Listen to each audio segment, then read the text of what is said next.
So the next talk is going to be actually a series of 3 talks from myself, Sreeram Kannan, David Shea, and Pramod Viswanath. And this hour is going to focus on how we can solve something called the blockchain trilemma. This is the result of our collaboration over the last year between the 3 of us and many more people. Okay, so what is the blockchain trilemma? Why should we be interested? So let's start with a high-level picture. So trust is a basic primitive in our society. And no wonder that platforms that deliver trust at scale essentially run the modern economy. If you look at Amazon Marketplace, Apple iTunes, Uber, they're all marketplaces which provide centralized trust at scale. The main friction with these platforms is that it is centralized. So the 3 vertices of the triangle are democratization, trust, and scale.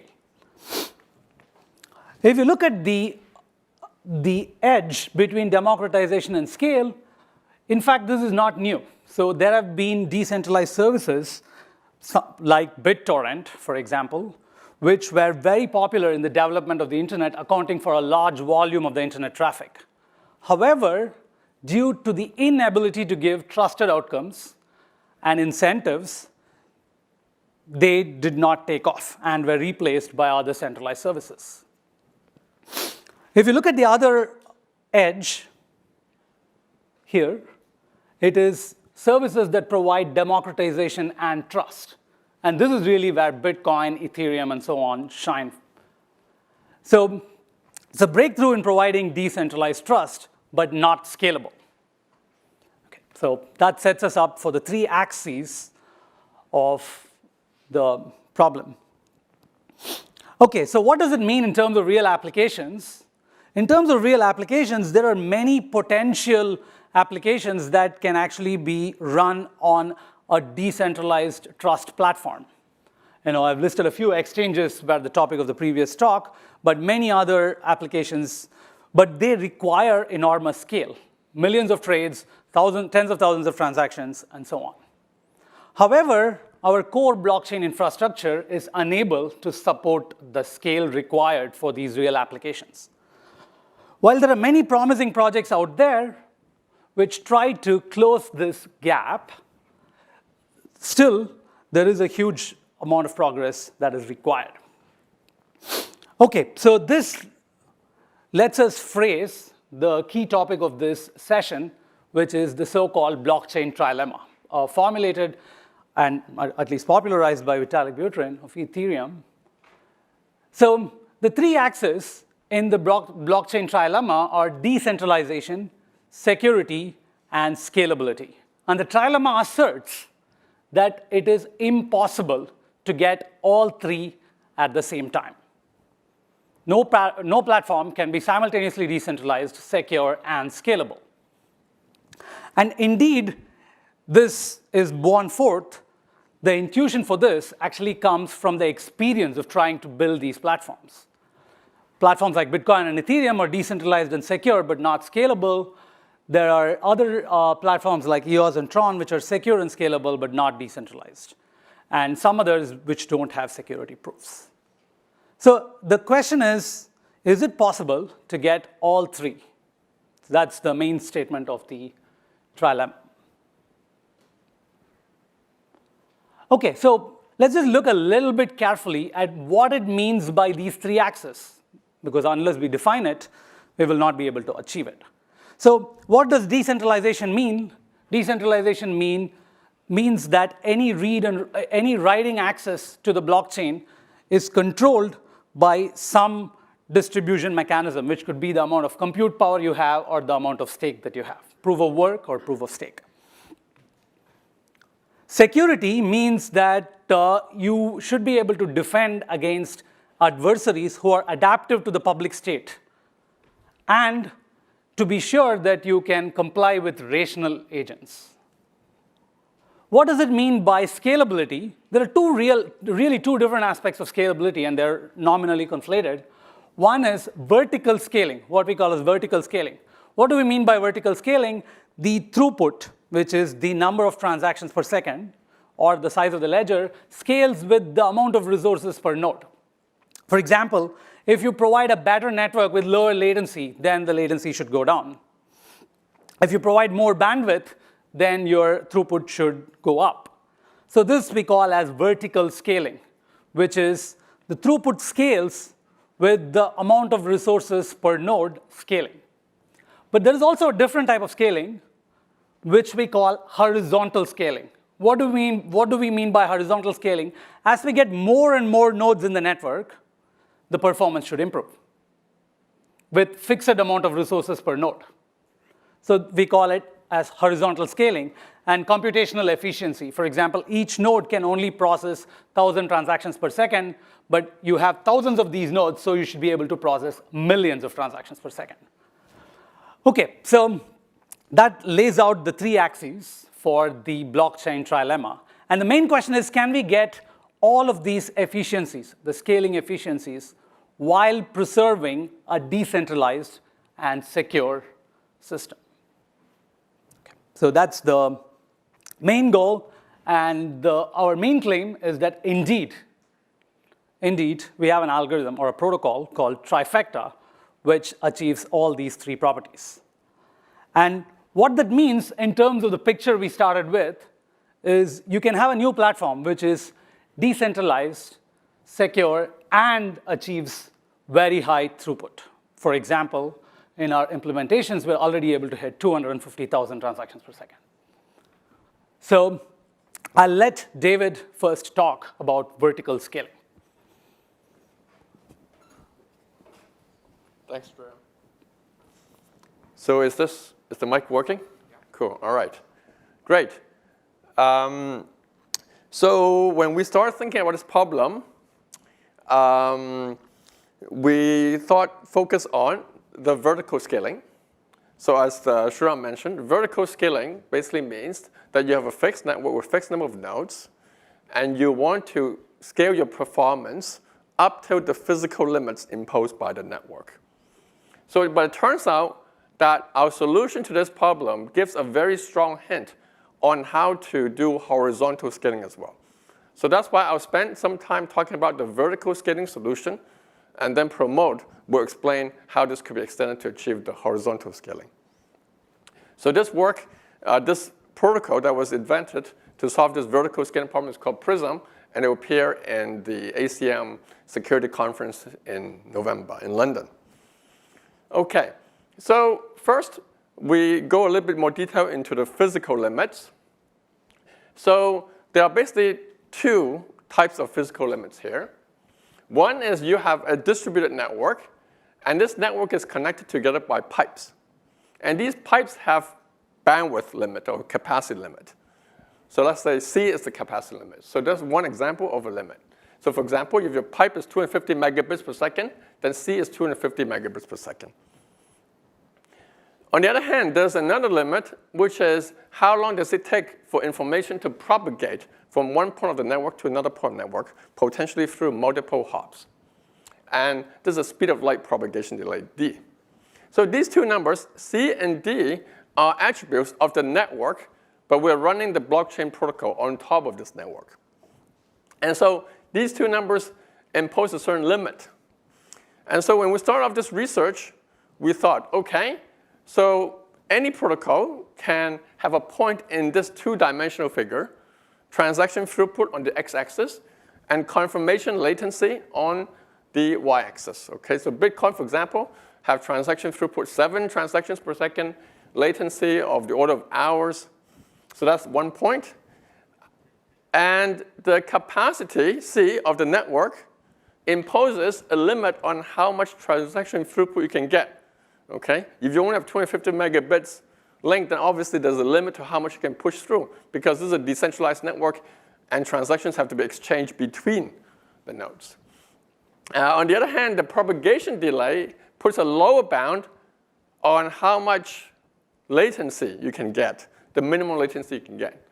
So our research started off this picture and wanted to ask the question of whether or not we can find a protocol, okay, that goes from here, from Bitcoin, to as close to the lower right-hand corner as possible. That's it. So that's the goal. And I claim that we found one. And not only that, but we claim that the protocol we find is a very natural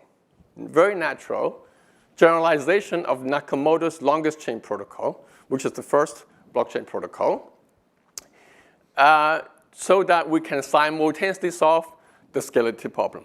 So in other words, this is a way of moving the middle of the triangle to include all three vertices. So that's the claim. So now, in the next 5 minutes, I want to explain roughly how this protocol works, and I want to convince you that my claim is correct. Okay. All right. Okay. So let's start with the longest chain. So since our protocol is a generalization of longest chain, let me first explain how the longest chain works. So here, blocks are generated by the miners, and they get appended to the longest chain. And here, the blocks play two roles in the longest chain protocol. One is that each block contains transactions. And two, which is a little bit subtle, is that blocks actually vote for each other. OK, I don't know why it's not showing up here. OK, great. OK.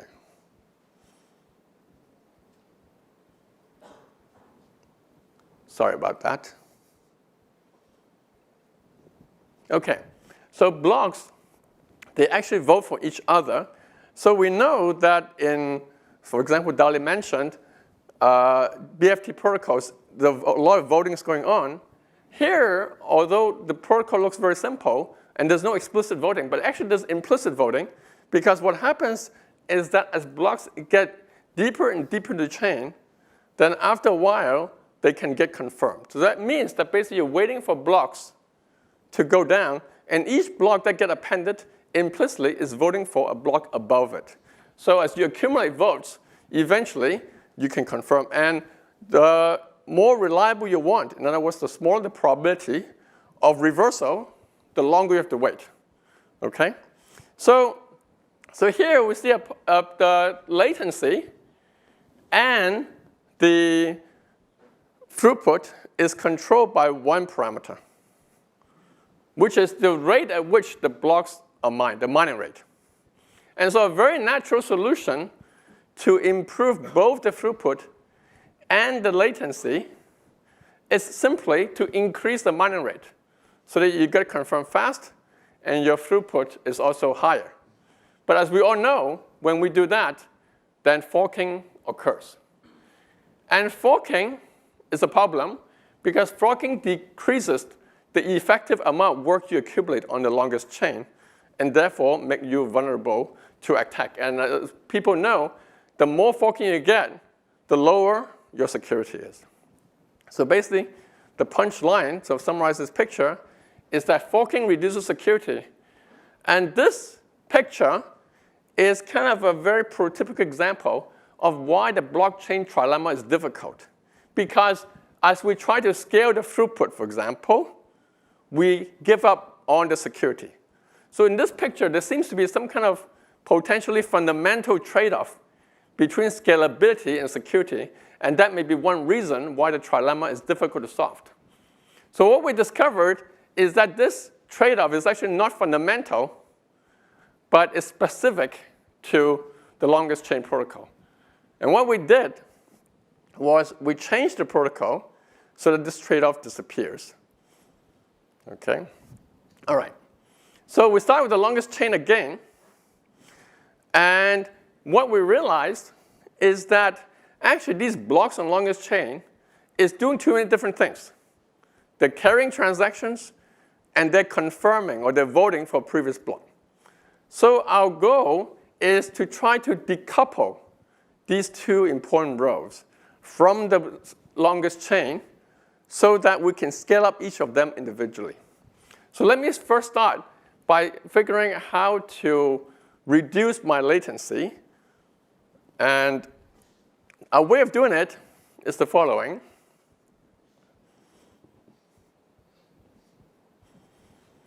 So instead of having one type of blocks, we have two types of blocks, the green block and the blue blocks.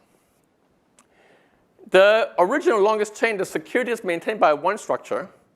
Here, the security is maintained by the blue blocks. So blue blocks are organized into many, many chains. For example, in our implementation, 1,000 chains. Okay? Now, all these 1,000 chains are maintained by all the clients. Okay? So it's not like each client maintains their own chain. All the clients maintain the entire structure. And these chains are the ones that vote for the green blocks, which at this moment carries the transactions. Okay, so transactions on the green blocks, blue blocks are voting. And because there are so many chains, the voting rate is much faster than before, about 1,000 times faster. And so therefore, you can confirm it faster. So that's the intuition. Okay? So this allows us to speed up the latency much faster than Bitcoin, much faster than longest chain. But as you can see, the throughput is still low because we need to maintain a very nice green structure so that the mining rate on the green structure is still very low. By the way, the mining rate on the blue structure, each chain is still very low to maintain the security. Okay? But the transaction rate is still very low in this example. So what we did is we applied the decoupling principle one more time. And instead of carrying the transactions in the green blocks, we generate a third type of blocks, which we call transaction blocks. And these blocks focuses on carrying transactions. Okay? And the green blocks no longer carry transactions. Their only goal is to win the lottery. And when they win the lottery, they will refer to a bunch of transaction blocks. So when a green block is mined, they will include the hashes of a bunch of transaction blocks they see. And when they win the lottery, their transaction blocks will be carried into the ledger. Okay? So now you can see that we can scale up the transaction rate without compromising the security of the structure. And the main point of this picture is the following. Security is maintained by the right-hand side. Scalability is achieved on the left-hand side. Why? Because on the left-hand side, now I can start generating many, many transaction blocks until I saturate my physical limits. In other words, my communication limit. Okay? So that's how we achieve vertical scalability and security. So we've broken the longest chain trade-off between security and scalability by having a structure that decouples the two together. Okay? All right. Can I have back to the slides? Thank you. All right. So this is a very nice picture.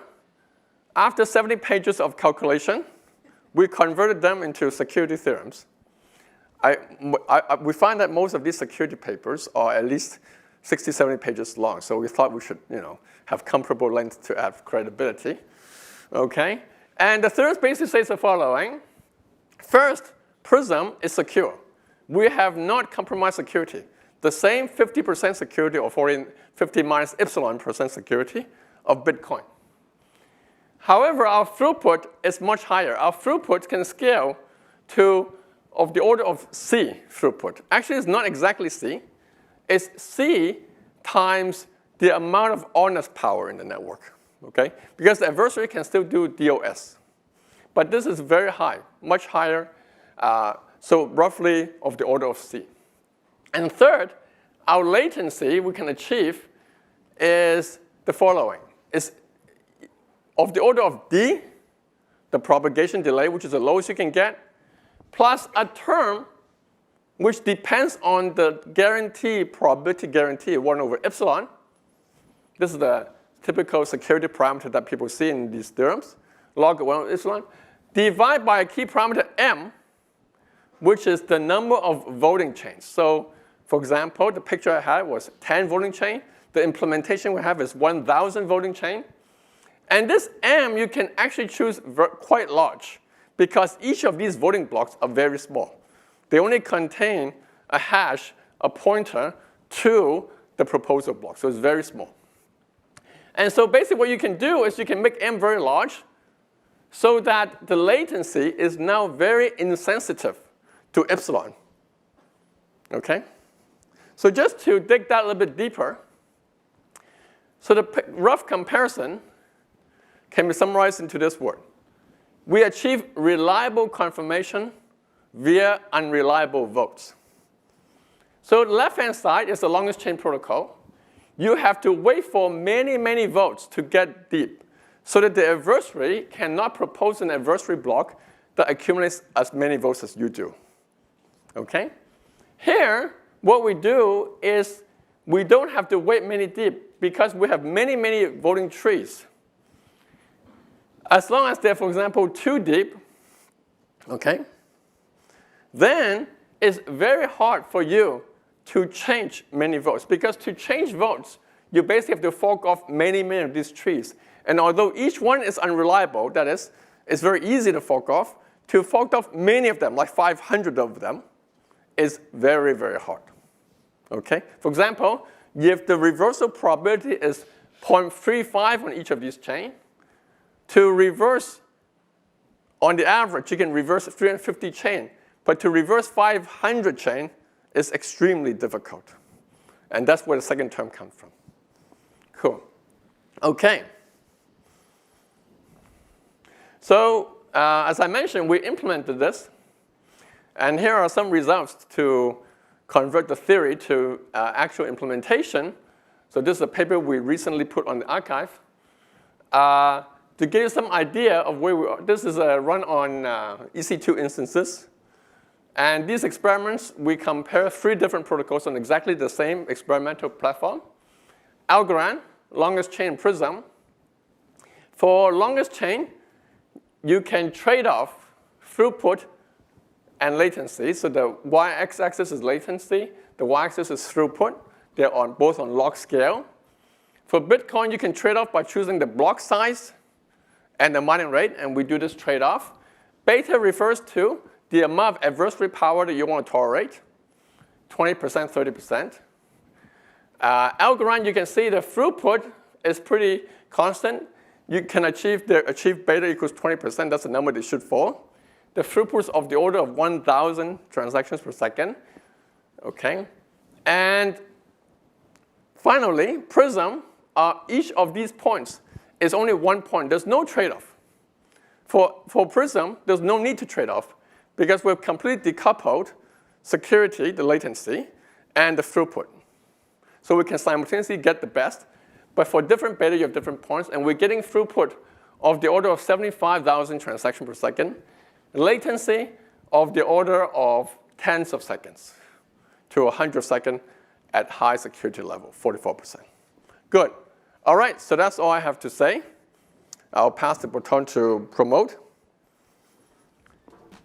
Thank you.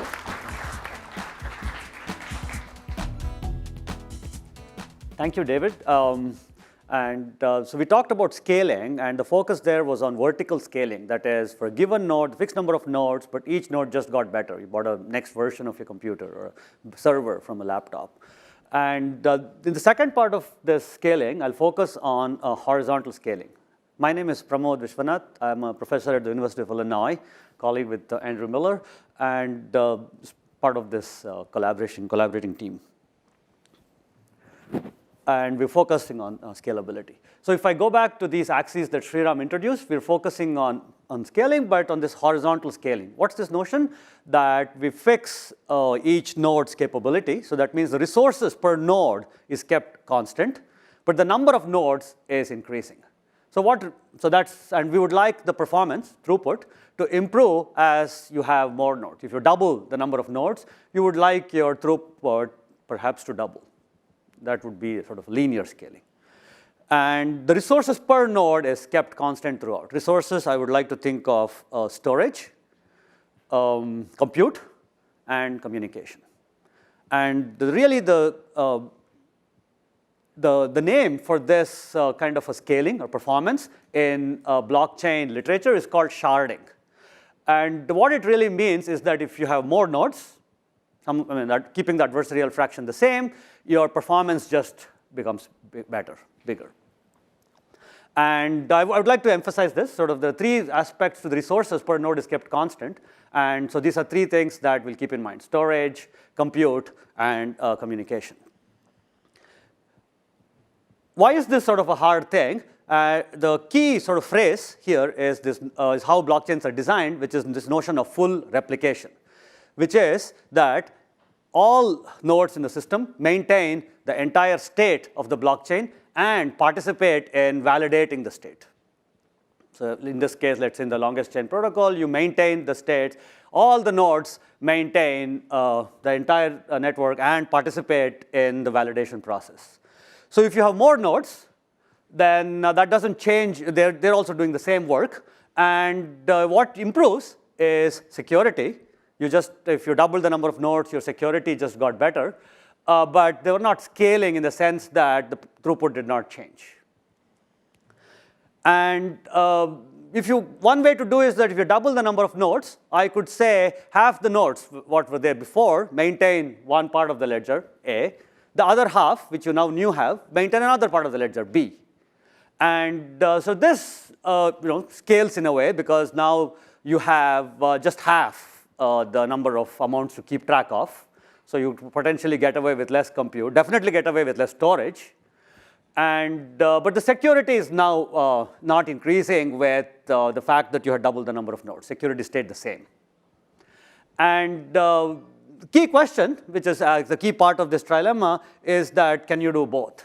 Can you scale the throughput while also increasing the security?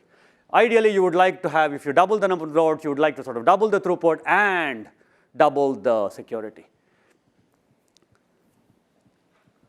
How would you do this? One way, a common way, in fact, that the literature proposes is this notion of randomized node allocations. So what you do is there is an outside the blockchain algorithm or sometimes inside the blockchain algorithm that allocates nodes to, in this case, two different shards, the left and the right, and purple and blue. And the ones in one of the shards maintain their part of the ledger, the other part maintain their aspects. And to prevent adversaries from specifically collating geographically in one part of the shard, every now and then you rotate this. So you reallocate nodes to shards and sort of redo this every epoch. And there's always a trade-off between how often you do this, because every time you reset, then you have to maintain a new state, bootstrap, get there, and work on it. So there's some trade-off between these two aspects. And this is considered a solution because now at least you would think that you can maintain less amount, so half the storage, but at the same time now at least not be vulnerable to, and the security is now perhaps scaling.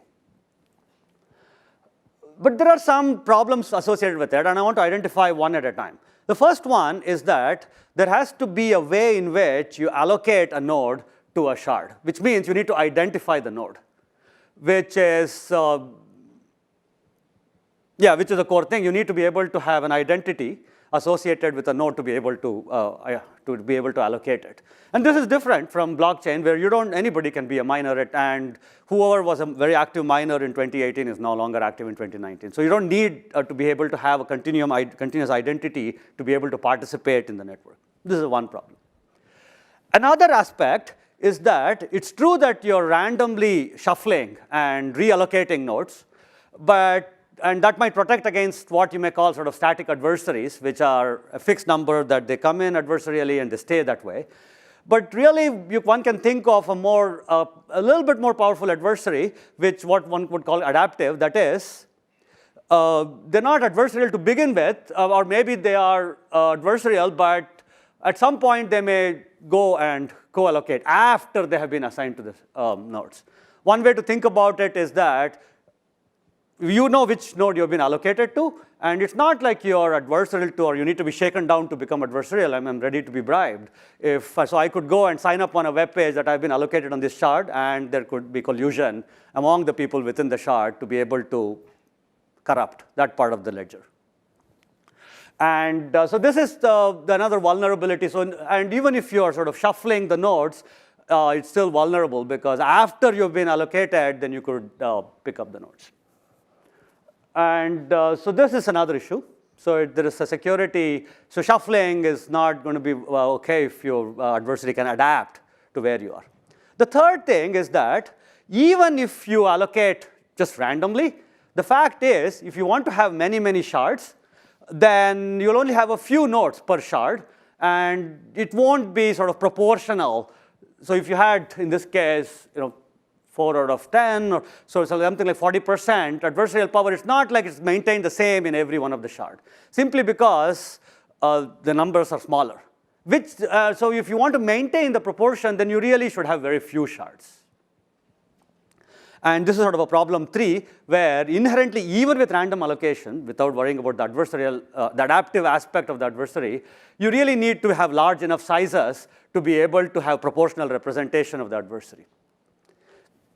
And this is really at the core of the trilemma, which is that your efficiency decreases inversely while security decreases inversely with the number of shards, whereas efficiency increases linearly. So this is the sort of the trade-off. And how do you solve this while doing, that all means you want to have both of them, throughput and security, while keeping track of the resources all being efficient, the storage, the compute, and communication. The key really is to maintain all 3 resources efficiently. And I'll try to give a quick overview of what we mean by that.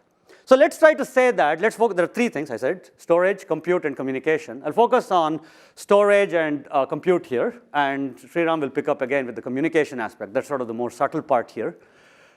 So suppose I look at compute and storage and think of them as sort of separate. That means one of them maybe I'm willing to be inefficient, and the other one I'll try to focus on being efficient. So let's say that everybody in the chain maintains the ledger. So storage is not scaling. So it's just having more nodes, just being replication from a storage perspective. And I would like to be able to not allow everybody to validate. So how would this work? So let's say a node comes in, and it's blue, so it's not yet validated. And whoever gets that blue node could go and ask a random fraction of the network and ask them to help me validate whether this node that came in is fine. And because it's asking a random fraction, and it could take some kind of a majority vote. Everybody has the ledger, everybody has the full state of the network, so that they can actually do the validation for you. It's still, you have to ask enough people, and you should have enough network neutrality so you're not eclipsed. But this is a way of scaling compute without, everybody doesn't need to validate. Only the nodes that you're asked will validate and send you back. And because you have many nodes, you can get by with this. But it gave up on storage. So that's how you would do with this one. So how would you do with storage? So this time, I don't want everybody to maintain the entire ledger. But perhaps validation, we'll figure it out how to, maybe that will sacrifice something on. So if different groups have their own shard, how do you ensure that adversarially, I would like to be able to scale security? That means even if the adversary is sort of specifically focusing on one of the shards, that shard is still secure. Well, the only way is if that information in that shard is also contained somewhere else. And in a very notion of a shard means you divided it atomically. And the correct way to think about it is to have parts and bits and pieces of the data spread everywhere. In other words, you code the ledger and mix it up. And this doesn't seem in any obvious way how one might want to. So coding at least will ensure that even if a fraction of the shard has been sort of taken over by adversary, that as the data that was contained inside it is there in some coded way in other parts. It's not immediately obvious how one would do an validation, but we have a protocol that we call polyshard that allows storage to be scaling and security to be scaling, but only for some limited notions of what functions you can validate. You would like to be able to code and validate at the same time in a distributed way. So right now, we have been able to sort of validate low-degree polynomials or low circuit depth functions, which are not, if you have the goal of doing universal computation or like something like a Turing computation, then this is not the kind of approach you would like to take. And what we really want to do is sort of both of them. So computational efficiency, there are relatively clean ways. Everybody has the state, so they can validate. You can ask randomly. If you would like to store, just store efficiently, it's not immediately obvious, but that's something we've worked on. But really what you want to do is both of them at the same time. What I'll propose, this whole talk has been about Trilemma, the trifecta is our protocol, the three of us. So there are really three principles at work about how one might go about with this protocol. So I'll state these principles. First one is that I don't want to be able to have an outside agent to do this node allocation. I want the nodes to be able to self-allocate which shard they go to and perhaps just stick there. So they come in, they pick a shard, it's out there, I pick a shard and I stick around. Okay, so this is sort of principle one. This will allow you, this will avoid the identity problem that I mentioned and allow you to sort of scale. You maintain only your part of the ledger.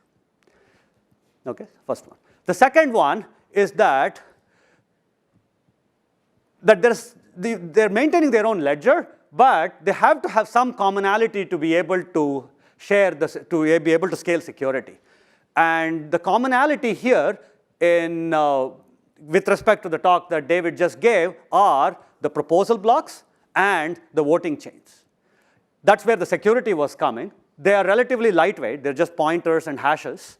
And so the transaction blocks are the ones that are sharded, that are kept separately, but they all link back. The security is driven by the core central chain, what one may call a sort of central chain, or in the context of Prism, the proposal blocks and the associated voter blocks. The issue there, though, is how does compute or a validation work at any one of these shards? Well, if every node needs to validate, then again, they need to know the state of the network, which is you're not maintaining all the shards. I mean, each shard has its own aspect to it. So that's not very feasible. So the decoupling principle is taken one step further by where what we agree on is not really whether the set of transactions are valid, like no double spend, for example. As instead of that, we'll just say that we agree on an ordered list of transactions, which may include perhaps double spends, but everybody's agreed on the same order. And there may be some communication needed, which will allow you to sort of separate out within a shard. If there's a double spend, then maybe you can go and delete one of them. But all the nodes have agreed on an ordered list. And so one can sort of state these things formally. That is, a shard could be entirely corrupted, but yet be secure. Because the security is not drawn by just the nodes within the shard, but they're all driving from this common aspect, which is the proposal and the voting chains. Second, well, if a shard is entirely taken over, then it may not be live because the guys inside the shard are not acting on it. But even if there's one honest node, the shard keeps moving. So in some sense, these are the sort of the strongest security properties one could hope for when you do this horizontal scaling. And we would say that its computation is efficient and storage efficient. They maintain just their shards, and they're only maintaining they're only agreeing with respect to an ordered list. The third aspect to this whole protocol, with respect to resource, is communication. And each node is just maintaining its own shards, and it's talking about its own view of the world, you could say, and in some corner. And how do you even secure or know the security of what I am hearing if I don't even hear what's happening in the rest of the world? Because the security notice is drawn from all the people in the network, but you're not even hearing what they're talking. Maybe they're talking a completely different language. And so how do you know something has happened if you didn't even hear it? And without solving this, you don't really solve the entire trilemma. And that's the final part of this three-part presentation. So I'll hand it back to Sreeram. Pramod described how horizontal scaling works in terms of scaling computation and storage. So here we will look at communication efficiency. So let's understand what this problem is. So let's say there are different nodes belong to different shards, here shown by the color. Blue nodes are all in a blue shard, and there are orange nodes and gray nodes. They are in different shards. So suppose there is a new block in the blue shard. Now, the rest of the nodes need to be convinced that the data is available, that this blue shard is available with at least one honest blue node. Why is this important? Because in the sharding scheme, we were writing in hashes of the block. Suppose you write in a hash of a blue block into the core chain, and the data is not available. Nobody has the blue block. Then the whole protocol stalls. So you cannot execute the shard beyond that particular position. So it's very important to understand communication efficiency, and in particular, data availability. How do you convince, in a given shard, I have a block, I want to convince the other nodes that this block is available? So we point out that availability is different from invalidity. If let's say a transaction is invalid, it is not temporally fluctuating, but availability is temporally fluctuating. So you cannot pin me down and say that, hey, there is no block, because then the adversary may release that block after you pin me down. So, okay, so let's understand how we can do this. So we're going to make a mapping in constructing a blockchain. For example, right from Bitcoin, there is a notion of a full node and a light node. So what we're going to think of is, think of the blue shard nodes as full nodes, and think of the remaining shard nodes, we call them out of shard nodes, as light nodes. And what we want to do is, the light nodes want to be sure that the block is available with at least one honest full node. Okay, so we have a full node and a light node, and what does the light node store? It doesn't store the block, but it only stores the headers of the block. And the data availability problem is, when you receive a header, you want to be sure that at least one honest node has this block. Okay. All right, so the notion of at least one honest node having a block seems tricky, right? How do you know that a node is honest or not? And here is where we make an assumption which is now called in the security community as any trust assumption. The any trust assumption is basically that you assume that at least one full node you're connected to is honest. At least one full node you may be connected to 20 nodes, at least one of them is honest. That's all you know. You don't know which one. You're not assuming that a majority are honest. You're only assuming that at least one is honest. Okay, so how are you going to convince yourself that the block is available? The most obvious solution is to download the block, which is communication inefficient. If every node has to download every block from every other shard, then the communication resource is inefficiently used. Okay, so one idea is to randomly sample a block. What do I mean by that? Think of a block as being made of many distinct chunks. It could be transactions, but they could be partitioned into what we call as symbols. So what you do is you randomly sample some fraction of these chunks. Okay. So, and then if you got the chunks that you queried for, you believe that the block must be available. However, what an adversary can do is to simply hide only one chunk out of n chunks, n may be a million, and you have to sample a lot to really expose the adversary. So it doesn't work. Random sampling doesn't work because if only one symbol is hidden, it takes you a lot of sampling to expose that. Okay, so how do we get around this?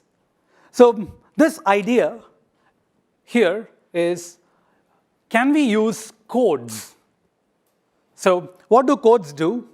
Codes try to correct for errors and erasures, for missing symbols. So can we somehow try to use coding theory to compensate for this problem? So here is the main idea. You take the block, you take the symbols in the block, and then you somehow encode them to form an error correction code. Okay, so in this example, there are, the chunks now are M1, M2, M3, but also M1 plus M2 and so on. Now, what you do is the light node samples coded chunks from the block. Instead of sampling uncoded chunks, it's sampling coded chunks from the block. And what happens when you sample coded chunks is, if the adversary hid less than half the block, the remaining half of the block is sufficient to decode the entire block. Okay? So that's the main property of an error correcting or an erasure correcting code, is if some chunks are missing, you can still reconstruct the entire block. So all that we need to check is, instead of checking whether an honest node has the entire block, we can check that an honest node has half the block. Because if you have half the block, you can use the error correction property to reconstruct the rest of the block. So now, it is no longer a feasible strategy for the adversary to hide only one symbol. Because if you hid only one symbol, you can reconstruct that symbol from the rest of the symbols. So this is the main idea of using erasure correcting codes. Okay, so what have we done here? We started with, now we can easily assert that at least one honest node has half the block. Why? Because if you sample, let's say 10 chunks, and if the node has hid more than half the block, then you're going to easily find it out. So you know that at least one node has half the block. What that means is that one node can definitely decode the code. And what we would like to say is, therefore, you can say that at least one node has the entire block. But there is one issue with this, is the node making the block, which is in our case a blue shard node, making the block may not fully comply to your required code. May not comply to your to the code. For example, here, what it has done is it has taken M1 and instead of M1 replaced it by M1 prime when it created the header, the Merkle root. When it created the commitment, it used inconsistent symbols which do not comply to the code. So this is called the incorrect coding. This is called incorrect coding. And a node which does incorrect coding can potentially bypass our detection mechanism. So to deal with this, we have a mechanism called fraud proof, a coding fraud proof. What is a coding fraud proof? If a full node which has now decoded half the blocks tries to reconstruct the rest of the block, but detects that if you reconstruct the rest of the blocks, they do not quite add up to the Merkle root that was committed by the node. Now this becomes a provable fraud that that full node can prove to the other nodes. So this we call as a coding fraud proof. Okay, so here is the overall flow. So by randomly sampling a few chunks, we immediately know that at least one node has half the block. And what that means is either that node can decode the entire block, or it can tell you, provably, that the block has been incorrectly coded. So the difference between an incorrect coding proof and a data availability proof is that an incorrect coding proof is not temporally fluctuating. It is a hard proof. If you say that some block has an incorrect coding, it is verifiable and unchanging with respect to time. So this is the main idea of our communication scaling, is to use erasure codes to try to reduce the data availability problem into a coding problem. Okay? So instead of going over the details of this algorithm, I'll just state the main claim. The main claim is we have a new algorithm for coding. It's not as simple as just taking a regular erasure code and throwing it in. And we have a new algorithm that we call as the coded Merkle tree. We all know Merkle tree is a mechanism to commit to a bunch of transactions. A coded Merkle tree is very similar to a Merkle tree in that it has hierarchy, but it has coding embedded in the various layers.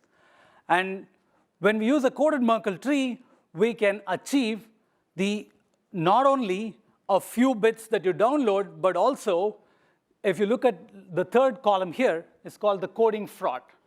The size of the proof required to prove a coding fraud is actually very, very small compared to other codes. We want to point out that there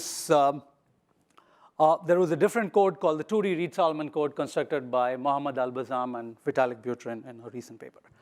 OK, so that's our main result. So the main result is that you can use this coded Merkle tree in conjunction with our other ideas on vertical and horizontal scaling to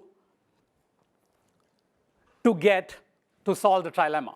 So I'm not going to explain the construction of this code, but I just want to point out that the coded Merkle tree looks like this. It's just like a Merkle tree, but at each level, there is a coding and interleaving in order to construct the coded Merkle tree.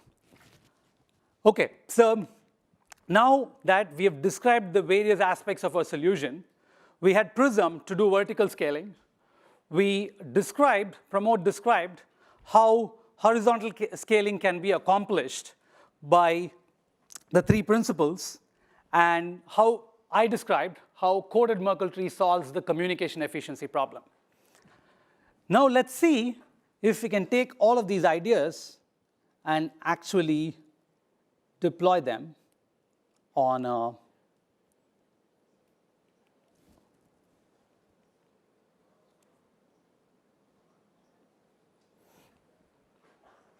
OK, so what am I doing here? I'm just spinning up a few Amazon EC2 instances running our algorithm, trifecta. So we just started 36 instances, and I'm setting up the run. So what we're doing here is we have 36 spot instances of Amazon EC2, which are loading the trifecta instances, which incorporates the various algorithms that we saw. And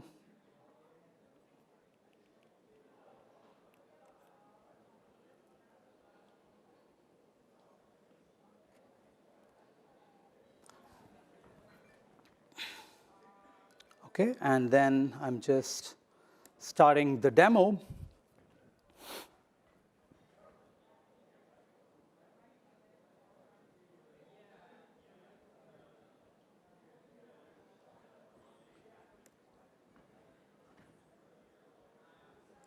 All right, so the demo is just starting up. So what we see here is a bunch of nodes. They're generating various blocks. And if you remember the picture that David showed, he showed how Prism works. And in Prism, there is a core proposal chain, which is the green chain. There is the blue voter chains, which are trying to do voting on top of the core proposal chain. On the left side, David showed you that you have transaction blocks. When we implement sharding, these transaction blocks are arranged into distinct shards. You see here, there are different colors of transaction blocks, and they form the distinct shards. And when a miner self-selects, he selects which shard he wants to mine a transaction block for. But every miner is mining both the proposal blocks and voter blocks. And all of these are subject to a common mining process and a cryptographic sortition. OK, so as we're speaking, basically this is actually happening right now on the EC2 instance, 36 nodes mining these blocks in a distributed manner. So let's go and look at some more meaningful statistics here So as the nodes are getting started up, we see that already in the last couple of minutes, the network has processed 4 million transactions. And the throughput is climbing up. See, it can go as high as 200 to 250,000. The confirmation latency is the amount of time it takes for a block to get confirmed. We have set our inter-block time to be 1 every 10 seconds. So it's confirming blocks approximately in 2 to 3 times the network delay. You see the forking rate here, which is 0.002%. Actually, the current instances we spun up are basically in the same cloud. We've also done experiments where the instances are distributed geographically, then the forking rate climbs up a little bit to a few percent.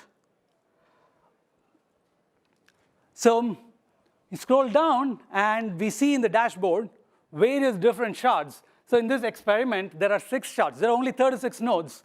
But because of our particular nature of the algorithm, which is we do not use node-to-shard allocation and it's self-selection, even though there are only 36 nodes, we can actually have run 6 shards comfortably.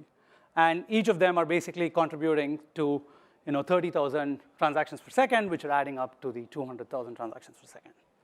So that's a very brief demo of our algorithm, Trifecta, and how it achieves all these 3 properties. With that, I would like to stop, and we will take any questions that you may have.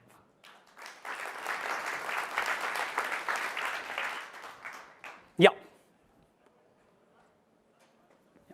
David and Pramod, you want to join me? Could you talk a little bit more about the voting blocks or the voting chains? I remember you mentioned, or someone mentioned, that every client maintains all of the voting chains, and if that's the case, how does that impact or improve scalability if they all have to maintain them all anyway? And how also do they, how do they vote? Yeah, so most of the computation and communication load is on the transaction blocks. One voting block is about 1,000th the size of a transaction block, because the transaction blocks contain all the content, the data of the blockchain. The voting block only contains a reference link to the proposal block. So it's just a hash of the proposal block. So it's very, very small. So although you maintain a lot of them, it's still a very small percentage of the workload of the system. So in our implementation, we have 1,000 voting chain maintained by every client. Oh, there are some questions at the back. Maybe we just.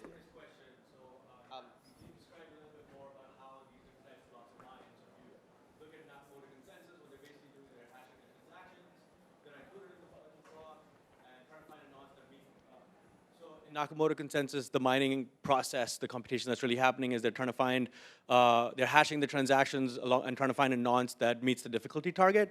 So in this case, you have 3 different blocks. Yes. So how are each of them mined? How are the transactions ordered in the transaction blocks? Good. And how is the voting done by the voting blocks?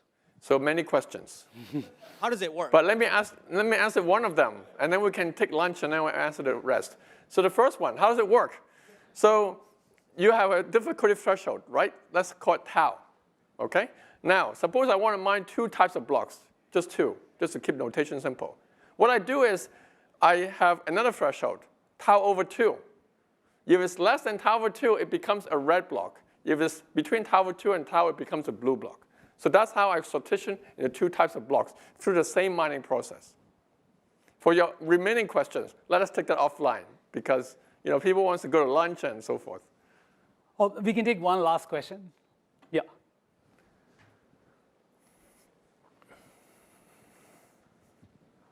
How does your construction compare to, on one hand, fruit chains, which have confirmation blocks similar to fruits, and parallel chains by Kayas, etc., which has this kind of confirmation of parallel chains?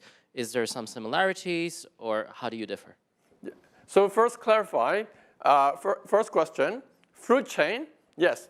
You can view, if you look at just the transaction block and without a voting chain, our system is quite similar to fruit chain, except that the fruit chain main goal, in fact, their goal is fairness.